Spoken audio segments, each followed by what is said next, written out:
Hi hello അസ്സാം വലൈക്കും. ഞാൻ ഈ വീഡിയോയിൽ പറയുന്നത് സിമ്പിൾ ഹോം മെയ്ഡ് ടേസ്റ്റി ആയിട്ടുള്ള ഷവർമൻ്റെ റെസിപ്പിയാണ്. ഷവർമക്ക് ആഗ്രഹമുള്ളപ്പോൾ നമുക്ക് വീട്ടിൽ തന്നെ ട്രൈ ചെയ്ത് നോക്കാൻ പറ്റിയ അടിപൊളി റെസിപ്പിയാണ്. കടയിൽ നിന്നൊക്കെ വാങ്ങി കഴിക്കുന്നത് പോലെ തന്നെ ടേസ്റ്റി ആയിട്ടുള്ള ഷവർമ നമുക്ക് വീട്ടിൽ തന്നെ ചെയ്യാൻ കഴിയും.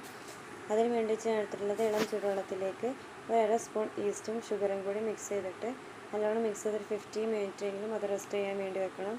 അതിലേക്ക് ഡോ തയ്യാറാക്കാൻ വേണ്ടി എടുത്തിട്ടുള്ളത് 1 കിലോ മൈദപ്പൊടിയാണ്. 1 കിലോ മൈദയിലേക്ക് നമുക്ക് ആവശ്യത്തിനുള്ള സോൾട്ട് ഇട്ടിട്ട് നല്ലോണം മിക്സ് ചെയ്തതിന് ശേഷം നമ്മൾ എടുത്ത് വെച്ച 15 മിനിറ്റ് റെസ്റ്റ് ചെയ്യാൻ വെച്ച ഈസ്റ്റിൻ്റെ മിക്സ് അതിലേക്ക് ഒഴിച്ച് കൊടുക്കുക. എന്നിട്ട് അത് കുഴച്ചെടുക്കുക. അതിലേക്ക് ചൂടുവെള്ളത്തിലല്ല നമ്മൾ ഈ മിക്സ് കുഴച്ചെടുക്കുന്നത്, പച്ചവെള്ളത്തിലാണ്. പച്ചവെള്ളത്തിൽ നല്ലോണം കുഴച്ചതിന് ശേഷം നമ്മളൊരു വലിയ പാത്രത്തിലേക്ക് ആ മാവ് ഒഴിച്ചെടുക്കുക. ആ മാവ് ഇട്ടതിന് ശേഷം അതിൻ്റെ പുറത്തേക്ക് നല്ലോണം ഓയിൽ സ്പ്രെഡ് ചെയ്തിട്ട് അരമണിക്കൂർ റെസ്റ്റ് ചെയ്യാൻ വെച്ചാൽ നല്ലോണം പൊന്തി വരും. അതിനുശേഷം നമ്മൾ ചപ്പാത്തിയൊക്കെ കുഴച്ച് പറ്റുന്ന പോലെ കുഴച്ച് പരത്തി ചുട്ടെടുക്കുക. അപ്പോൾ റൊട്ടി തയ്യാറാകും. അതിന് ഫില്ലിങ്സിന് വേണ്ടിയിട്ട് ബോൺലെസ് ചിക്കനാണ് എടുത്തിട്ടുള്ളത്. അതിലേക്ക് സാധാ നമ്മൾ മസാല കൂട്ടുന്നത് പോലെ മുളക് പൊടി, മഞ്ഞൾപ്പൊടി, ഉപ്പ്, കുരുമുളക് പൊടി എന്നിവ ചേർത്തിട്ട് നല്ലോണം മിക്സ് ചെയ്ത് വെക്കുക. മിക്സ് ചെയ്ത് വെച്ച് കുറച്ച് കഴിഞ്ഞ ശേഷം നമ്മളത് ഫ്രൈ ചെയ്ത് വെക്കുക. നല്ലോണം ഡീപ്പ് ഫ്രൈ ചെയ്യേണ്ട ആവശ്യമില്ല.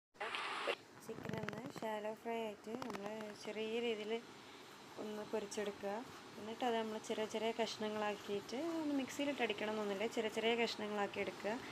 എന്നിട്ട് നമ്മൾ കയ്യിലുള്ള വെജിറ്റബിൾസ് ആഡ് ചെയ്തത് സവാള, കാബേജ്, ക്യാരറ്റ്, തക്കാളി അതാണ് ആഡ് ചെയ്തത്. അത് ഈ ചിക്കനും ആ വെജിറ്റബിൾസ് എല്ലാം കൂടി ഒരു ബൗളിലേക്ക് ഇട്ട് അതിലേക്ക് കുറച്ച് ഉപ്പും കുരുമുളകും ഒരു ഹാഫ് ലെമണും കൂടി അതിലേക്ക് പിഴിഞ്ഞ് വയ്ക്കുക.